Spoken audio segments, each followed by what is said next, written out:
कबीर साहब जी पसंद नहीं करते, इसलिए उन्होंने खंडन किया। देवी और देवताओं की जहां तक बात है, जैसे हम लोग सुनते ना 33 कोटि देवता, कबीर साहब जी कहते हैं कोई देवी देवता आकाश में नहीं, मंदिर में नहीं, तीर्थों में नहीं, देवी और देवता प्राणियों में है। जितने नर हैं वो सब देवता हैं और जितनी नारियां हैं वो सब देवियां हैं। उनकी पूजा क्या है? उनके साथ सुंदर व्यवहार करना।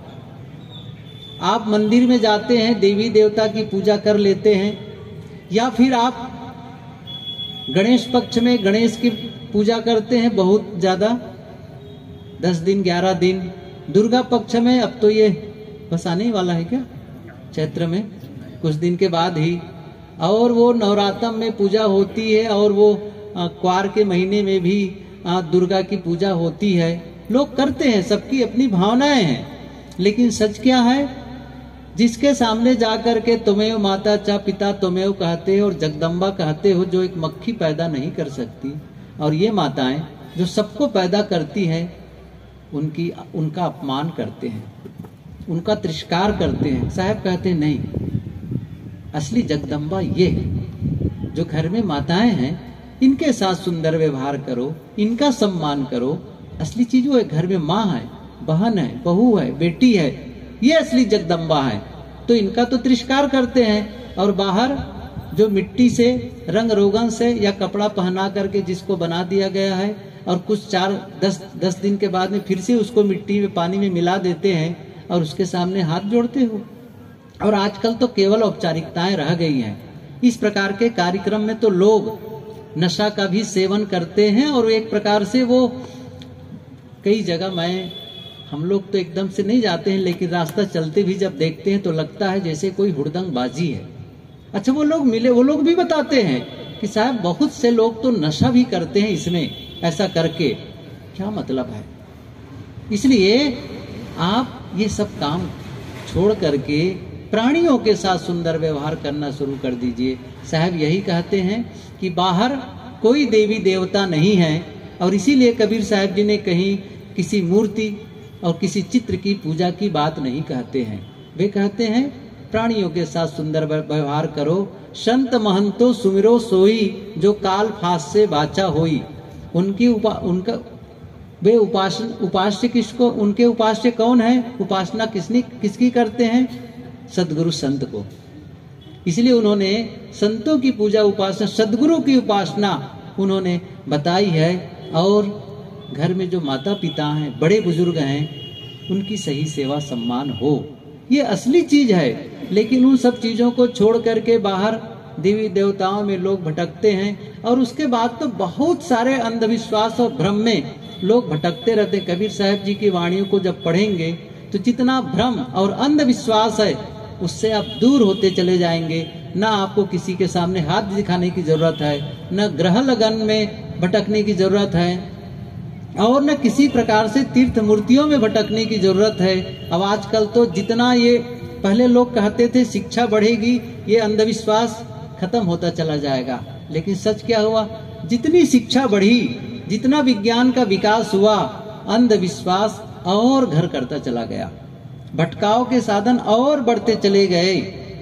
और आप लोग देखे होंगे, ये टीवी में भी देखते होंगे, ज्योतिषियों को कोई अंगूठी बेच रहा है, कोई नग बेच रहा है, कोई वास्तु शास्त्र के नाम पर किस प्रकार लोगों को भटकाते हैं। आजकल लड़के और लड़कियों भी देखो काला धागा पहनने का प्रचलन है, पैर में काला धागा, ये सब प्रकार के लोग पहनते हैं।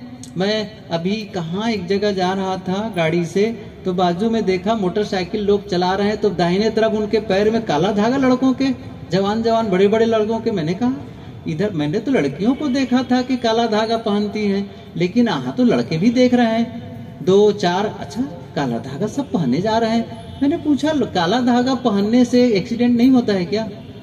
अच्छा, काला धागा पहनने से बीमार नहीं पड़ते हैं क्या? काला धागा पहन लेने से घर में लड़ाई झगड़ा नहीं होती है? सब होते हैं। तो फिर किसकी दवाई है वो? घर मकान बना लेते हैं और मकान के सामने एक काली हंडी टांग देते हैं। क्यों काली हंडी टांगते हैं?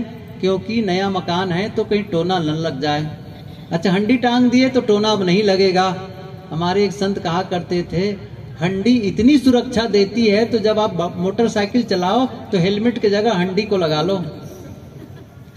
कभी एक्सीडेंट होगा ना तो कभी सिर नहीं फूटेगा, क्योंकि ये तो मकान की जो रक्षा कर सकता है, आपके सिर की रक्षा नहीं करेगा। अभी राजस्थान में जयपुर में गए थे एक बार, वहां देखे नया मकान, उसमें स्कूटर का टायर टांग दिए थे। अब पुराने टायर को टांगने से क्या होगा, मकान की सुरक्षा हो जाएगी, तो आप अपने गले में स्कूटर के टायर टांग करके घुमा करो, क्या होगा? ये सब भ्रम है। कबीर साहब जी ने कहा है, मंत्र तंत्र सब झूठ है, मत भरमो सब कोई, सार शब्द जाने बिना हंसा गए भिगोए। सदगुरु कबीर ने जो सतपद बताया है, बिल्कुल सीधा सपाट, अच्छा काम करो, पवित्र कर्म करो, और आपका कोई बाल बांका करने वाला नहीं है। लेकिन आप पाप कर्मों में लिप्त हो, गलत कर रहे हो, चोरी करते, हिंसा करते, व्यभिचार करते हो, छल कपट करते हो, और फिर कहते हो मुझे देवी देवता बचा लेंगे, तीर्थों में जाके स्नान करूंगा मैं बच जाऊंगा। गंगा नहाने से पाप नहीं कटेगा, ये आप ध्यान दो। पाप कटेगा पाप छोड़ने से, तीर्थों में जाने से पाप नहीं कटेगा। किससे कटेगा? जब आप पाप छोड़ेंगे। ये हमेशा ध्यान रखो।